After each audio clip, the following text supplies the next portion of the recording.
תודה רבה. תודה, מירב. מחאת הצפיפות בכיתות, זו הידועה גם בשמה מחאת הסרדינים. בעשרות יישובים הושבתו היום הלימודים. פורום ההורים מאיים לשבש את פתיחת שנת הלימודים הבאה.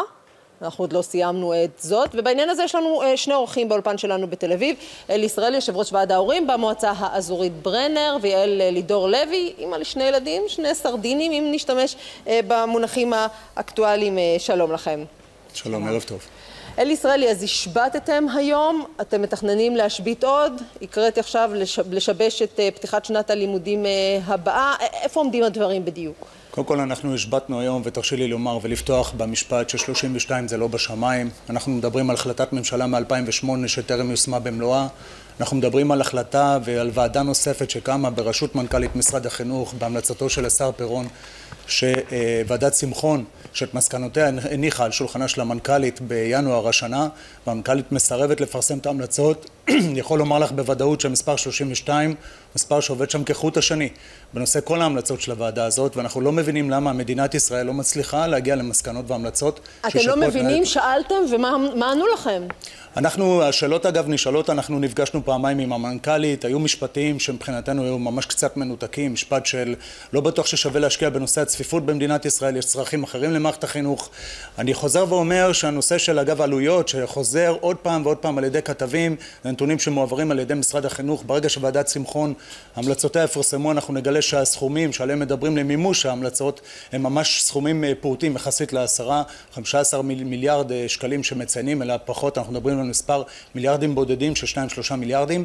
ויותר מזה אני אומר, הנושא של ההפגנה שנעשתה היום והמחאה שבוצעה היום, אני מוריד את הכובע בפני הורי ישראל ומצדיע להם על המהלך שהם עשו פעם ראשונה בתולדות המדינה, שהורים במדינת ישראל באים ואומרים הילדים האלה הם לא של מערכת החינוך, הילדים האלה הם שלנו, וילד הוא ילד הוא ילד, בדרום, במרכז, בצפון, בשאר המחוזות והמגזרים, ילד הוא ילד והוא צריך לקבל את תנאי הסביבה שמתאימים לו.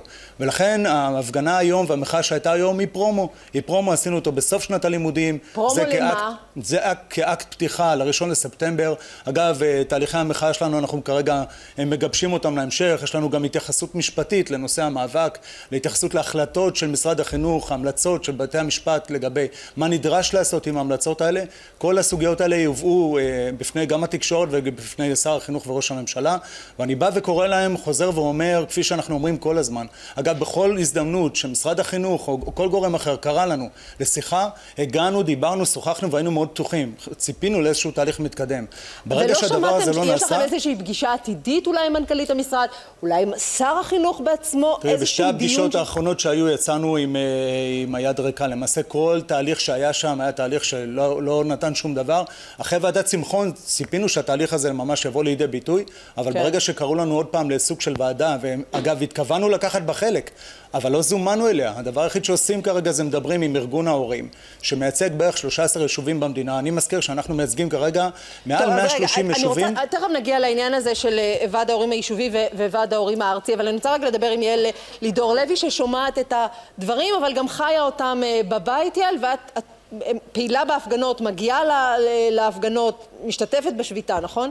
אני משתתפת בשביתה, יש לי שני ילדים, ילד אחד בכיתה ג', ילד אחד בכיתה א', אני משתתפת פעילה. לא נשמע לי הגיוני שאם יש לי ילד בכיתה ג' שיש לו כ30 ילדים בכיתה, שלקח 3 שנים לגבש אותם, כי אנחנו נמצאים באזור שבו בכל כיתה יש ילדים מלפחות 4-5 יישובים, ולקח 3 שנים לראות אותם מתגבשים, וכל אחד מוצא את המקום שלו בתוך הכיתה, שהוא מגיע אליי לפני חודש ואומר, אמא, הולכים לפרק את הכיתה שלי, ואת כל שאר כיתות ג' שנמצאות בבית ספר שלנו, בשביל לחבר 40 ילדים בכיתה. כלומר, יש כיתות קטנות, כמו שבעצם כולנו היינו מייחלים, אז עכשיו מאחדים אותם כדי ליצור את אותם כיתות גדולות של 40. כן, זה נשמע לי היגיון הפוך. אני אומרת, אם יש בעיה של צפיפות בכיתות, אז בואו נטפל בכיתות הצפופות ונוריד להם את מספר התלמידים. איך נימקו לכם את זה שמפרקים? לקחת כיתות שהן גם לא כיתות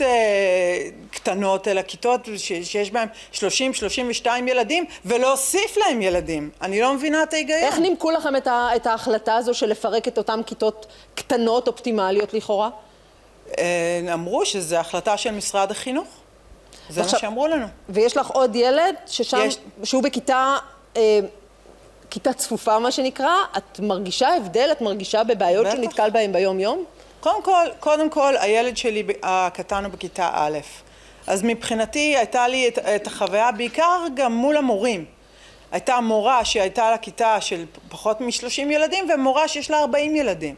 אז גם מבחינת המורה בכיתה של 40 ילדים, שמאוד רוצה לתת את תשומת לב לאותו ילד שנכנס לכיתה א' שכולו מבועל, ורוצה לנסות לעזור לו להיכנס, והמטרה שלה היא בסופו של עניין לבוא ולחנך ולתת מעצמה. פתאום יש לה 40 ילדים שצריך 20 ילדים לחתוך לכאן ו20 ילדים לכאן, היא לא מספיקה לראות מה שהיא רוצה לראות. אני לא מבינה למה עושים את זה. שוב, באותו בית ספר ששנה ושנתיים לפני כן היו בסביבות 30-31 ילדים, עכשיו יש 40. אז אני בהחלט רואה את ההבדל גם בתוצאה של מה שקרה אחרי 3 שנים בכיתה של קרוב ל-30 ילדים, ואני רואה מה קרה בכיתה של 40 ילדים, ילדים שיש להם קצת יותר קשיים, עם ילדים שקצת יותר מתקשים. ברור, שצריכים את המורה איתם ולא תמיד היא מספיקה. אלי ישראלי, והדברים הללו הם לכאורה מובנים מאליהם, ברור שעדיף כיתות קטנות יותר, ברור שעדיף צוות גדול יותר, אבל הזכרת את העניין הזה שיש 2 מובילים, גם את ועד ההורים הארצי וגם את ועד ההורים היישובי. אולי הפיצול הזה רק מזיק, כי גם ככה אתם מתקשים לקבל תשובות לעניין.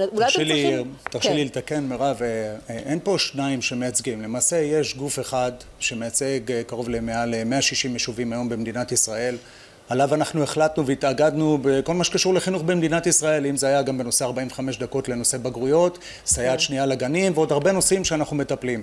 יש גוף נוסף, נכון, שהוא מקבל את התקציב ממשרד החינוך, הוא יושב על שולחנה של המנכ"לית, הוא מייצג היום 13 יישובים בלבד ביחס לכמות שאני ציינתי מקודם.